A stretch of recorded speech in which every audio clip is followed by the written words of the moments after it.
یہاں رک کے میں ایک اور جملہ بھی کہنا چاہتا ہوں. اعتدال میں حقوق اللہ اور حقوق العباد کی جو لوگوں نے تقسیم کی اور اس کا اپنا معنی متعین کیا، وہ ایک مشہور تو ہے لیکن حقیقتاً وہ معنی متعین نہیں ہے.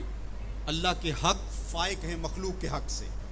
عمومی طور پہ کہا جاتا ہے یار حقوق اللہ کی خیر ہے، بس حقوق العباد کا خیال رکھو. یہ عمومی بات کہی جاتی ہے. تو یہ بات اچھی طرح ذہن نشین کر رہے ہیں. یہ بھی آپ کے اعمال میں اور آپ کی افکار میں اور آپ کے نظریات میں غلوف پیدا ہو گیا کہ آپ نے اللہ کے حق کو کمتر سمجھ لیا اور مخلوق کے حق کو غالب سمجھ لیا. ایسا نہیں ہے. اللہ کے حق سب سے زیادہ ہیں. اللہ تعالیٰ قرآن مجید میں ایک موقع پہ ارشاد فرمایا وما قدر اللہ حق کا قدر ہے. انہوں نے اللہ کی قدر کا حق ہی ادا نہیں کیا. وہ تمہارا خالق لگتا ہے، خالق کے بڑھ کے حق کس کے زیادہ ہو سکتی ہے؟ تو جو مختلف روایات کے اندر حقوق العباد کی طرف توجہ دلائے گی تو اس کا مطلب یہ ہے، مفہوم یہ ہے کہ اللہ تو کریم ہے، وہ معاف کر دے گا، بندہ تو معاف نہیں کرے گا. بالخصوص قیامت کے دن جب پھنس گیا اور اس کی اپنی بدعمالیاں بھی اس کے پاس ہوئیں اور کسی نے اس کا حق غصب کیا ہوا ہوگا تو پھر کیا ہوگا؟ اب وہ تو خود پھنسا ہوا ہے تو وہ کبھی نہیں چھوڑے گا. اب اللہ تعالیٰ کس طرح اس معاملے کا حل فرمائے گا کہ یہ شخص جس نے حق کھایا ہے، جس نے زیادتی کی ہے، تو اس دوسرے شخص کو اپنی نیکیاں دے گا. نیکیاں لینے کے باوجود بھی اگر وہ پاپی اتنا بڑا ہے کہ ابھی بھی کام نہیں بنتا اور اس کی ذمہ قرض بھی باقی رہ گیا تو پھر یہ اس کو اپنے گناہ دے گا. تو اب قیامت کے دن کون چھوڑے گا؟ جہنم کی دہکتی ہوئی آگ سامنے ہوگی اور ایک بندہ پھنسا ہے اور یہ بھی پھنسا ہوا ہے تو اس کی جان اس کو اپنے گناہ دے کے اس کی نیکیاں لے کے چھوٹ رہی ہے تو وہ کیسے معاف کرے گا؟ وہ نہیں معاف کرے گا. اس لیے اس معنی کے اندر کہا کہ حقوق العباد میں کوتاہی نہ کرنا، اس لیے کہ اس کی معافی نہیں کرے گا. وہ اس کے پاس ایک چیز ہاتھ لگ جائے گی وہ تو غنیمت سمجھے گا. تو اس کا یہ مطلب بھی کہیں نہیں ہے کہ بندے کے حق کہیں غالب اور زیادہ ہیں، اللہ کے حق کم ہیں. جو حق بندے کا اللہ پر ہے، اللہ نے تو پیدا کیا. الذی خلقک کا فسوا کا فعدلک، کہا تیرے حق میرے اوپر زیادہ ہے اس لیے کہ میں تیرا خالق لگتا ہوں. میں آپ سے پوچھتا ہوں اس دنیا پر، اس عالم رنگ و بو میں، اس مادی کائنات میں سب سے زیادہ آپ کے کندھوں پر کس کے حق ہے؟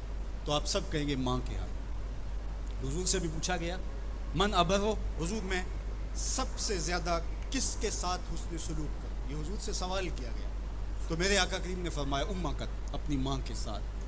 تو اس نے پھر دوبارہ سوال کیا، پھر حضور نے فرمایا کہ اپنی ماں کے ساتھ. پھر کہا حضور میں سب سے زیادہ نیکی کس سے کروں؟ میری نیکیوں کا، میرے حسن سلوک کا سب سے زیادہ حقدار کون ہے؟ تو آقا کریم نے فرمایا امکا، تیری ماں. تو پھر اس نے چوتھی مرتبہ کہا تو حضور نے فرمایا تیرا باپ.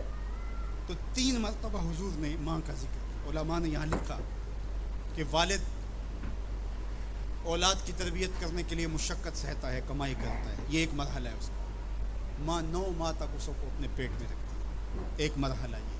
پھر ولادت کا دوسرا مرحلہ، زچہ بچہ دونوں کے لیے موت و حیات کی کشمکش ہے. اور تیسرا مرحلہ اس کی تربیت کا جس کا باپ شامل ہوتا ہے. تو ماں کے 3 حق بیان کیے اور باپ کا ایک حق بیان کیا. مجھے بتاؤ وہ ماں اور وہ باپ جو اولاد کو اپنی آنکھوں کا تارا اور نور نظر کہتی ہے، کیا اس کے حق ساری زندگی بھی کوئی لگا رہے تو ادا کر سکتا ہے؟ کسی نے کہا کہ میں نے ماں کو اپنے کندھوں پہ اٹھا کے حج کروایا اور موسم میں حدت اور گرمی اتنی تھی کہ گوشت کا ٹکڑا زمین پہ پتھر پہ ڈال دیا جاتا تو وہ بھن کے کباب بن جاتا. کیا میں نے اپنی ماں کا حق ادا کر دیا؟ کہا تیری ولادت کے وقت جو اس نے تکلیف سہی، اس تکلیف کے ایک جھٹکے کا حق بھی ادا نہیں. یہ تیری ماں ہے. کیا تو اتنی بے وفا ہو گئی ہے کہ اس ماں کی مرضی اب تیری مرضی نہیں رہی؟ وہ باپ جس کی ہڈیاں بھی درد کر رہی ہیں اور وہ مزدوروں والے اڈے پہ بیٹھا ہے اور جب کوئی مزدور لینے آتا ہے تو اس سے صحیح طرح سے اٹھا بھی نہیں جاتا، پھر بھی کلی والا ڈبہ اٹھا کے آگے بڑھتا ہے اور مزدور لینے والے شخص کے ساتھ لپٹ کے چمٹ کے کہتا ہے کہ بابو مجھے لے جاؤ، 10 روپے کم دے دینا، میں نے اپنی بیٹی کی کالج کی فیس دینی ہے. وہ باپ جس کی ہڈیاں دکھ رہی ہیں اور جا کے دیوار پر کلی کر رہا ہے، اس کی کمائی سے کالج میں پڑھنے والی بیٹی کو ایک خاتون ایک سجے ہوئے دفتر میں بٹھاتی ہے اور کہتے تو پدر شاہی نظام کے خلاف بغاوت کر، تیرا جسم تو تیری مرضی ہونی چاہیے، باپ ہوتا کون ہے؟ وہ بیٹی اس کے منہ پہ تھپڑ مارے، وہ کلی کر کے میرا پیٹ پالتا رہا اور میری فیسیں ادا کرتا رہا، میں تو اپنے بدن اور اپنی زندگی کی ایک ایک سانس بھی اپنے باپ کے نام کر دوں، حق پھر بھی ادا نہیں ہو سکتا۔ میرا باپ میری تعلیم کا ضامن ہے، میری زندگی کا ضامن ہے، میری عزت اور آبرو کا پہرے دار ہے۔ اللہ اکبر، معاشرہ بدل گیا، حالات کے تیور تبدیل ہو گئے، بغاوتیں بھر گئیں، وفاؤں نے دم توڑ دیا۔ مغرب کی تہذیب سوائے تکلف کے اور کچھ نہیں ہے، اور چہرہ جو روشن نہ ہو تو کیا حاجت گلگونہ فروش، نئی تہذیب تکلف کے سوا کچھ بھی نہیں ہے۔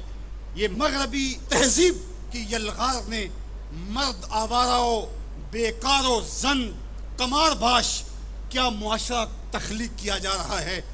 میرے حضور کے غلاموں، آؤ ہم نے دین حضور سے لینا ہے، اور یہ سارے چونچلے اور یہ ساری مغربی وظیفہ خور تنظیمیں یہ دم توڑ کے رہ جائیں گی۔ اس کائنات کے اندر اور اس وطن کے اندر جھنڈا لہرائے گا تو محمد عربی کے نظام کا ہی لہرائے گا۔ ہم حضور کے دین کو کھڑا کرنے کے لیے اور حضور کے نظم کو غالب کرنے کے لیے اپنی زندگی کے ایک ایک سانس کو حضور کے نام وقف کریں گے۔ میری زندگی کا مقصد تیرے دین کی سرفرازی، میں اسی لیے مسلمان، میں اسی لیے نمازی، میری زندگی کا ایک ایک لمحہ حضور کے دین کے لیے، حضور کے نام کے لیے۔ تو حقوق والدین کے جو ہے وہ بہت سارے ہیں، کہا تو اس کے ایک درد کے جھٹکے کا جواب بھی نہیں دے سکا۔ ماں اولاد سے جو محبت کرتی ہے اور جو ماں کے حق ہیں وہ اتنے زیادہ ہیں کہ کسی پیمانے میں اس کو تولا نہ جا سکے۔ میں کہا کرتا ہوں سمندر کی پاتال تک تو کوئی پہنچ گیا ہوگا، لیکن ماں کے پیار کا کنارہ آج تک کسی نے نہیں پایا۔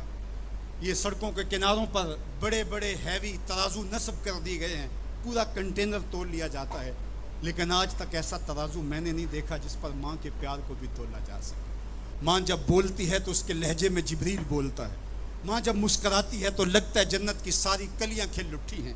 اللہ نے ماں کے سینے میں وہ درد، وہ درک، وہ محبت، وہ چاہت، وہ پیار کا جہاں آباد کر دیا کہ سید خورشید گیلانی نے کہا تھا کہ اونچے ہوٹلوں میں کھانا کھانے میں وہ سرور کہاں جو چولہے پر بیٹھ کے ماں کے ہاتھوں سے پکی ہوئی چپاتیاں کھانے میں ملتا ہے۔